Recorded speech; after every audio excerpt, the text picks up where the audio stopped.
Hello, Chris? Yes. Hey, how you doing? It's Sam from the Just Talk with Sam podcast. How are you? Good, man. How are you today? Man, I am great. Once again, before we even start, I just want to say thank you for just calling into the podcast, giving us a little bit of your time, man. Thank you so much. No problem. Thank you. Thanks for having me. Man, I gotta say, it was hard to come up with an interview because you are hands down one of my favorite wrestlers of all time, and so I kind of while researching and doing stuff, I kind of had to separate my fandom from the actual questions. So okay. Well, thanks. Well, the reason we're having this is because in a few weeks, you guys will be here in the Detroit metropolitan area with Ring of Honor, the Wars of War tour, that May 9th. Right. And I gotta say, man, while researching, I was looking into your journey into professional wrestling, and you didn't exactly have the traditional amateur wrestling, football, athletic background. It was like you was an actor. How did you get started in wrestling? Well, I played sports as a kid, but nothing like took my time or took my life. Like Kurt Angle was an amateur wrestler, like his whole, high school, college, that sort of thing. So I played soccer. I wrestled for 1 year in junior high, but nothing really, nothing that I sort of kept from, school through college and beyond. But I did get into acting late in high school, and I decided that was going to be my focus for my degree. So my degree was in theater, and after I graduated college, I moved to Chicago with my girlfriend, who's now my wife, and while we were up there trying to break into the theater scene, I would always joke with her and just say, this acting thing doesn't work out, I could always be a pro wrestler, ha ha ha. And, because I was a fan growing up, but at that point I sort of thought, I'll never be big enough to be a pro wrestler, so that's a pipe dream. So, anyway, we were living in Chicago, the Chicago area at the time. She found out about a school called Windy City Pro Wrestling. A lot of people came from there. Yeah, it was a good school, man. It was a good school when it was around. And so I had an opportunity to interview with the guy that ran it. His name was Sam DeCero. And my wife said when I came out of there, it was like I was hypnotized, like I had a new vision in my eyes. So, at that point, the acting thing wasn't really super successful for me. And so I decided to sort of put it on hold and see what the wrestling game held for me. And so I started training in January of 1993. And about 3 months later, I had my first match.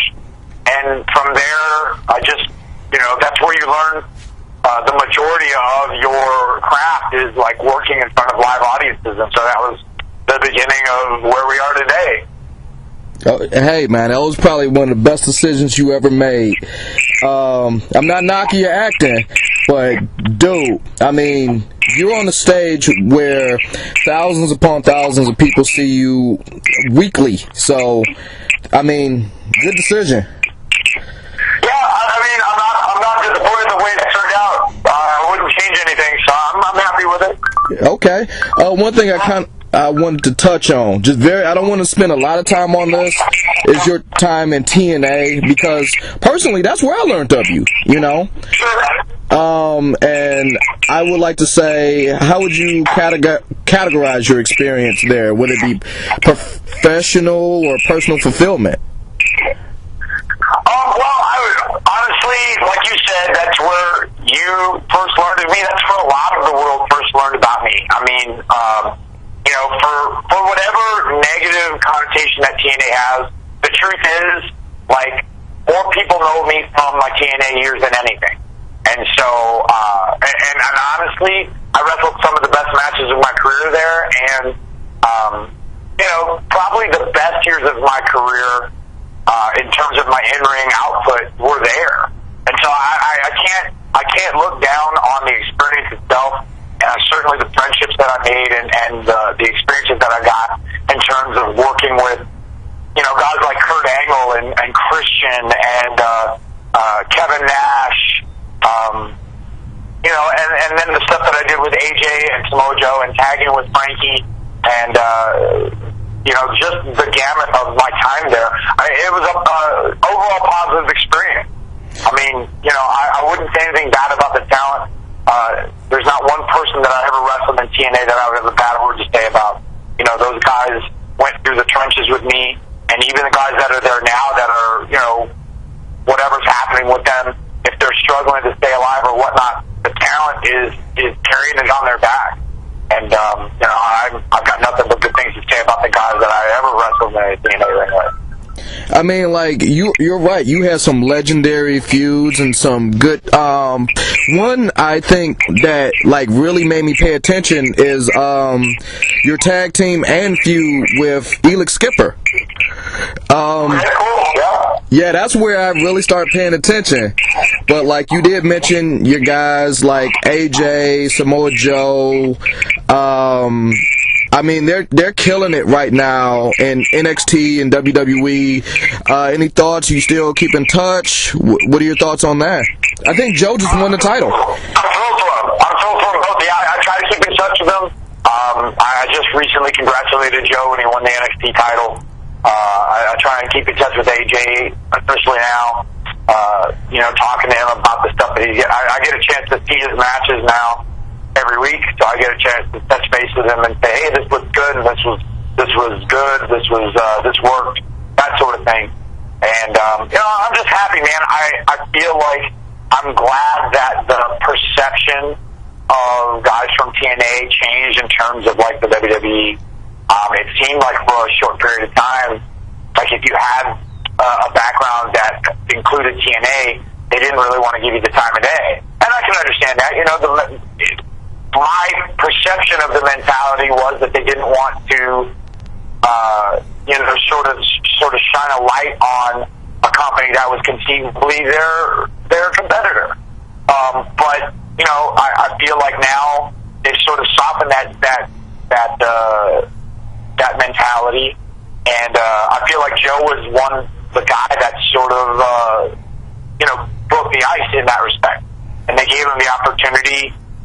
You know, they let him keep his name. They built him up as a big deal, and then they gave him the ball, and they let him run with it. And like you said, like his success in this last year has proven that was a good decision. And I think that sort of opened the door for guys like Austin Aries and even AJ, even though he didn't go to NXT directly. You know, I feel like that certainly had a play in the fact that those guys are there now. Okay, and yeah, I mean, I would imagine there's nothing but love with these guys. One thing I did want to touch. Absolutely. One thing my best friends, so I'm thrilled that they're there. That's how you do it, man. One thing I do want to touch on is honestly your gimmick when you were there in TNA, like the Fallen Angel. That was it. I mean, it still is. One thing I read, maybe you could clear this up, mainly because it's you. It said the Fallen Angel was loosely inspired by Goldust, but just with religion. Right, yeah, like the mentality was, you know, I started calling myself the Fallen Angel early on, but not in the sense of a character, it was just a nickname. And then I experienced watching Dustin do Goldust at the very beginning, where, you know, he had this character that it didn't matter if you were, you know, white or black, rich or poor. You know, everybody has a sense of their own sexuality, a strong sense of it. And so he pushed buttons with that character. And so I looked at that and I thought, well, what other topics could I touch on that might push those same type of buttons across the board? And the answer I came up with was religion. So I came up with this idea, like the character was it was inspired by Goldust, but I mean it was loosely based on David Koresh, like the idea of a guy who fancies himself a leader of men, and you know, thought that he was God's gift. You know, a speaker for God, or an angel from God. And so I wanted to play with the idea of a guy that had a God complex and thought that God chose him in favor above all others, and that was sort of the mentality going forward. Visually, it was an easy sort of character to play. You throw the priest robe on and the hand symbols, and I certainly did play with a lot of the things that I saw growing up in the Catholic Church. Those, visually, it was easy to sort of portray, and it immediately got a reaction being seen. The difficulty that I had was, once I started talking and doing the promos in that character, I found out that even though I was trying to be controversial without being offensive, a lot of places didn't really want to push the envelope in that respect. And so, there was not a lot of pushback, but I just felt like I never really got in the groove that I think I could have done the most with that particular character. And it never fit 100%. Like I said, I had a lot of great years with it. And on the independent scene, where I didn't have to worry about a character specifically, the name and the look was enough. But, when I got to TNA and went full bore, especially when I went into the program that I did with Sting, I started to realize that I wasn't going to be able to go full bore with it. And, it wasn't soon after that I sort of stopped doing that version of the character. All right. Well, it worked out, and I guess it did what it was supposed to do. But you mentioned this earlier, when you got there with Frankie Kazarian. Right now, you are killing it in ROH as the Addiction. What do you have to say? If you're doing great there, they have an amazing tag team roster in ROH. You guys are still just dominating. What do you got to say about the tag team roster in ROH? I was just speaking to I was just doing another interview a couple minutes ago, and I told him that I don't know if there's been a time in Ring of Honor's history or in pro wrestling where there's been a company that had such a crowded tag team division. And we were going over the names. You look at the Young Bucks and Red Dragon and Roppongi Vice and the Briscoes and the All Night Express and the War Machine and the Motor City Machine Gun. I don't know if there's ever been a time where you've had so much championship caliber talented teams in the same company vying for one set of championships. And so, for us to not just succeed there, but thrive there and do well there, it means a lot to me because, every one of those teams that I just mentioned, and even ones if I've missed any, we're all vying to be the best and put that best foot forward. And, there's, for some of us, it's friendly competition, and some of us, it's outright, cutthroat, get there before the other guy. But either way, we're all trying to be at the top and say that we're the best in that company. And for Frankie and I to be able to say that, especially after a combined 41 years experience between us, that means a lot. It drives me at this point in my career to try and be as good as these guys that, anywhere from 10 to, 15 years younger than me. And, I'm just proud of the things that we've done as a team. And that's our main focus right now, is to be the best in the most crowded tag team scene there is. Right now you're exclusive with ROH. We talked about the tag team roster, which is it seems like a great fit because let's not sleep on their singles roster. You're in there with guys like Adam Cole, Jay Lethal, and some of the new favorites, my son's favorite, Moose, and Dalton Castle. What do you have to say about their singles division? I feel like one of the main things about Ring of Honor that's always been true throughout the 14 years is that there are guys that are hungry to make an impression on the wrestling scene. For a lot of these guys, it's their first opportunity at national exposure. And so when you get that opportunity to get on that stage where the nation is watching you, you absolutely put your A game on display. And guys like Moose, guys like Dalton Castle, I'll mention guys like ACH and Silas Young.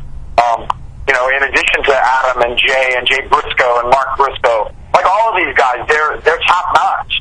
And I mean, the last couple of years, especially since Sinclair has, acquired Ring of Honor and put a lot of focus into the television show. We just recently, in the last 2 years, started doing live pay-per-view events instead of the iPay-per-views. We've done nothing but try to put the best wrestling on the planet in a wrestling ring and on television for people to see. And every one of us on that roster are, like I said, putting our best foot forward and showing the world that we are the best. So yeah, man, I mean, singles, tag team, Ring of Honor's got it covered. I mean, and you would know, man, because you've been wrestling a long time. According to Steve Corino, you've been there since the late 60s. Yeah, that's about right. It was actually 1958, but, Steve doesn't always get a chance to do his homework before he gets to the table. Yes. He's at the bar up until the last minute. So, Okay, but you're in there with guys 5, maybe 10 years your junior, and you're still going strong. I gotta know, what are you using? What are you eating? What special sauce do you have to just defy time? Nick Fury sent me a vial of the Infinity Formula way back in the day, and I've been, rationing that out for the past couple of years. That's smart. So I'm gonna keep it close to the vest, though. I don't want the signal. I don't want the secret getting out. So. I mean, that's smart. I mean, I did my homework. Sir, you were on the first Ring of Honor pay-per-view. Now you are, right now in Ring of Honor. Do you, any thoughts on how much Ring of Honor has grown through the years? It's just awesome, man. I mean, for example, I was in Ring of Honor. The last time I was in Ring of Honor before this was 2010. And I was the television champion. We were on HDNet. And we ended the run on HDNet, and there was a period of time where we were sort of in limbo. And this was right around the time that Sinclair bought the company. And so, contractually, I had to go back to TNA at that point. I lost the TV title, and I left. And at that point, guys like, Kyle O'Reilly and Adam Cole and the Bravado brothers, these guys were in the second match on the show. And, they were just starting to get a television show syndicated. I come back in 2014 and find out that Adam Cole, you find Adam Cole 3 years later has become world champion.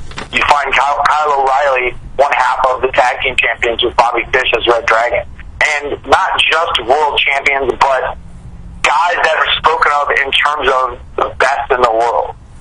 And in addition to that, the entire company, the guys, some of the guys that I was familiar with and some guys that I met that day, were all going forward to participate in the first live broadcast pay-per-view in Ring of Honor's history in 3 years. So, I mean, all that work that those guys did to get from a brand new show on Sinclair to a broadcast pay-per-view, that was all on all of those guys. The Briscoes, Jay Lethal, Kevin Steen at that point was still there. All these guys. And so, just that period of growth when I wasn't even there is astonishing. And now, since I've been back, you look at guys like Jay Lethal, who had such an incredible run as TV champion to become the world champion, and now is one of the most dominant world champions on the scene. It's amazing. And, like I said, every one of those guys on that roster is out there showing the world that Ring of Honor is a force to be reckoned with in pro wrestling. I mean, since you've been back, I've heard the term where people talk about you as more of a locker room leader. Do you want to kind of touch on some of the stuff you do for Ring of Honor behind the scenes? Sure. I mean, I just recently, like you said, I signed exclusively with Ring of Honor, and part of that contract, it requires me to, nothing specific, I mean, it's not like I've got a specific title like agent or producer or anything, but basically, I help out where I can. I help out creatively where I can. I put my 2 cents in. I give my opinions, and my voice is heard. As far as the talent in the back, I try and take my time with everybody and watch as much of this stuff as I can and give my opinions on what I think is going to get the best performance out of each wrestler, whether it's character-based or athletics-based or, verbal, physical, whatever. I'm trying to eliminate the negatives and accentuate the positives on each performer, each wrestler that works for Ring of Honor. And, it's such a wide gamut of things that I do, whether it's just commenting on the way a person carries himself or the way a guy does a promo or his timing in the ring or his footwork. Like all of these little things that don't necessarily come to mind when you think about what you're watching. But, it's the little things that sometimes that polish sort of shines up extra nice once you get it down. It becomes almost an unconscious thing, like you don't know you're seeing an improved performer, but you just see it and you feel it. You know what I mean? So, that's sort of the job now for me is to, just keep an eye on everything and improve it as best I can. Use whatever experience I have and, give my opinions where they're needed and where they're wanted and try to help guys out and try to, sort of tighten up everybody's presentation. That's awesome what you're doing for the guys. I kind of want to shift gears a little bit. Dude, once again, you have been reveled as a major comic book lover. And I think this is where the only thing where me and you have a lot in common.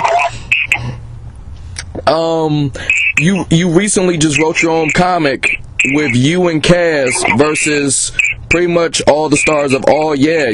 Like you beat up Action Cat. It was a pretty even fight. He got me some as well. Not everybody knows that's a true story.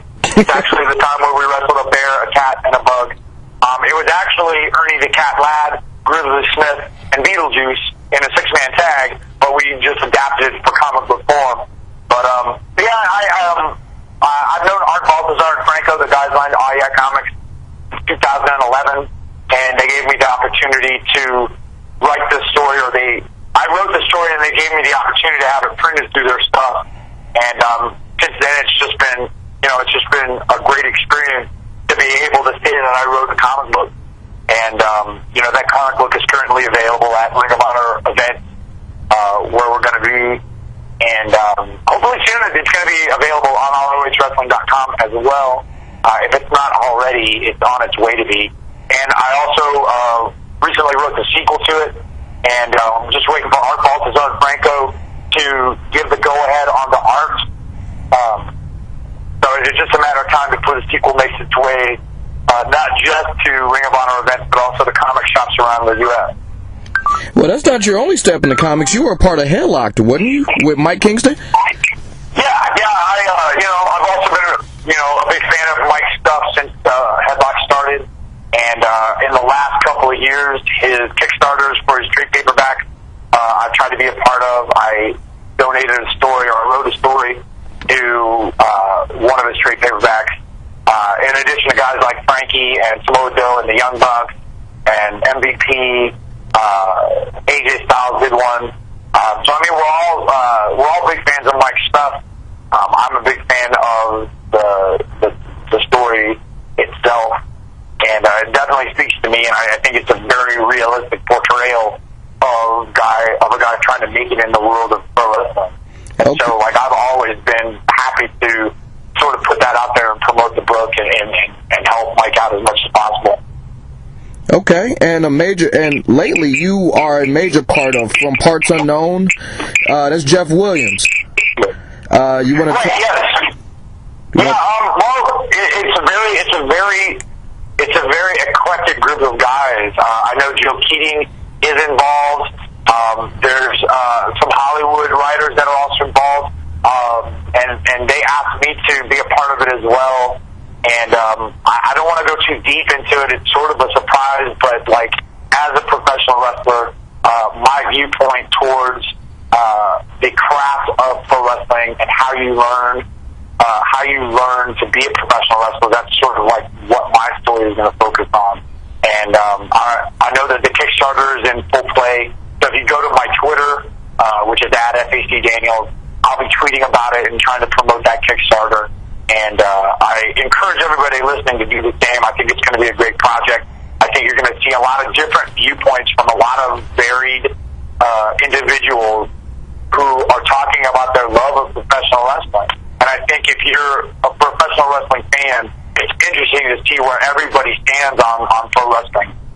You know, whether you're, like I said earlier, whether you're black or white, rich or poor, young or old, you know, pro wrestling has touched a lot of people, and it's interesting to see what brought people to pro wrestling, what keeps them engaged and emotionally invested in pro wrestling. And I think that's what From Parts Unknown is going to touch upon from a bunch of different various viewpoints. Okay. I can't wait to see it. I got a few more questions. We're just going to speed round this. Thank you so much for your time already. But let's just go speed round. Like right now, you're playing Deacon at Waterworld, in the Waterworld show at Universal, right? Yes. How has wrestling prepared you for this? Well, just performing, you know, wrestling didn't specifically prepare me for it. I mean, really, my like I said earlier, my degree is in acting. So, like doing this show was sort of second nature to me. But because it's a stunt show and there's stunt work involved, athletically speaking, the wrestling part of it sort of prepared me for that. And you know, it's an opportunity to sort of flex different muscles that I haven't done in a while. I'm getting an opportunity to work with a lot of great stunt coordinators and stunt performers. And because I live in Southern California, I hope that this opens doors for me to do stunt work in other things, whether it's television or film. And, you know, just something else that I'd like to do with my life while I'm still enjoying a pretty successful wrestling career. Okay. All right, Chris, this may be the most important question I ask you all day. All right, I'm ready. I'm standing up now. Have you heard from Curry Man? I actually know that Curry Man is working in a Kinko's in Morioka, Japan. I think he told me he just got a raise. He may have been promoted to assistant manager. I credit him for his work ethic because I know that Morioka frequently runs out of paper, the whole city. It's very weird, but I'm proud of him. Assistant manager at Kinko's is an important position, and so I'm happy for him. I haven't talked to him in a while, but he sends me wacky texts. I don't think his English is that good yet, and I think his phone plan is very weak because sometimes his text sort of cut out in the middle of the word. So, but other than that, I think he's doing well, and yeah, so good for him. Maybe we could see him in ROH. Maybe a little Mass versus Mass with Mr. Wrestling 3. Maybe. I don't know. That would depend on Ring of Honor. I know that he made an appearance in January at an event, and I don't think he embarrassed himself. I'm pretty sure he couldn't talk for himself in the locker room. I don't think he vomited on the floor in the locker room. I don't think he was drunk when he wrestled. So, you know, all of those things point to perhaps being able to return. You have to talk to Ring of Honor about that, though, man. Okay. And last question. How do you make the perfect apple teeny? 2 parts apple, 1 part teeny, and 3 fingers of love. That's all we can ask. Thank you, man. I look forward to seeing you here in Detroit when you guys stop through, man. Anything you're looking forward to since you're coming to the Motor City? No, man. The fans in Detroit have always been great. Actually, this is going to be Dearborn, but I mean, that whole area has always been great for us in terms of Ring of Honor, whether we've been in Kalamazoo or Dearborn or Detroit proper. You know, the Michigan fans are awesome, and I think you guys are going to enjoy the show as well May 9th in Dearborn. I'm not sure what's happening with us yet, but just stay tuned to ROHWrestling.com to see all the latest and greatest announcements about the show. And remember, in addition to the ROH guys, you're going to be seeing the New Japan stars as well. So it's going to be a special treat for the Dearborn fans. So put it on your calendar now, everybody. May 9th. All right. Well, Chris, thank you so much for calling in. One more time, get that Twitter out there. I want my fans to. What's your Twitter? It's, all right, it's at FAC Daniels. The FAC stands for Fallen Angel Christopher. So FAC Daniels, that's my one-stop shopping in terms of like internet. I do Instagram, I do Facebook a little bit, but Twitter's where my main focus. So if you want to know what's going on, follow me there. I'll keep you updated on my schedule, the next comic book coming out, what I eat for lunch. Sometimes I'll talk about, who knows what I'll talk about, 140 characters or less, I'll get it done. So follow me. Okay, thanks, Chris, and thank you so much for giving me a piece of your time. No worries, man. Thanks very much, and thanks to the fans for listening. I appreciate your support. All right, man. Can't wait to see you.